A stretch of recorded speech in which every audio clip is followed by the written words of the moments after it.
చిలకలూరిపేట అంటే చెప్పుకోవడానికే సిగ్గు మాకు.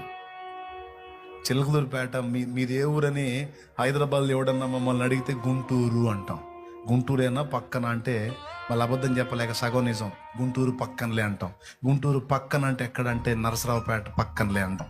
నరసరావుపేట పక్కన ఒకడు మొండోడు ఉంటాడు, వదిలిపెట్టాడు ఒక పట్టాను అడుగుతూనే ఉంటాడు. చివరికి చిలకలూరిపేట అని చెప్పాలా. ఆ మాట అనగానే వాడు నెక్స్ట్ అనే మాట ఏంటో తెలుసా? చిలకలూరిపేటనా, మరి ఆ ముక్క చెప్పొచ్చుగా, చిలకలు ఉంటాయంటగా మీ ఊర్లోనే. వాడు ఏ ఊర్లో లేవు చిలకలు అని వాడు కావాలని ఎందుకు? వేశ్యావృత్తిలో బ్రతికే వాళ్ళు మీ ఊర్లో ఉన్నారంటే. చిలకలూరిపేట అంటే డ్యాన్స్ పార్టీలు వేసేవాళ్ళు, వేశ్యావృత్తిలో బ్రతికేవాళ్ళు, ఇలాంటి విషయాలు మాట్లాడేవాళ్ళు. చాలా బాధపడ్డా, చాలా దుఃఖపడ్డా. ఒక్కొక్కసారి మోకాళ్ళలోని బోరం ఏడ్చి ప్రార్థించాను. నా జ్ఞాపకం, నా ఊరి పేరు, ఈ అడ్రస్ స్థితిగతులు మారాలి ప్రభువా.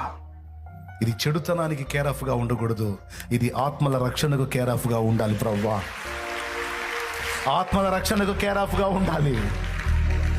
ఇక్కడ నుంచి ఎక్కడెక్కడికో పోవటం కాదు, రాష్ట్రాల నలుమూలల నుంచి చిలకలూరిపేటకు రావాలి ప్రభువా, చిలకలూరిపేటకు రావాలి ప్రభువా, చిలకలూరిపేటకు రావాలి. నువ్వు కదులు ప్రభువా, నువ్వు ఉజ్జీవం తీసుకొని రా ప్రభువా, లేకపోతే నా ప్రాణం తీసుకో ప్రభువా. ప్రార్థన చేసా, చేయండి నేను చెప్పట్లా.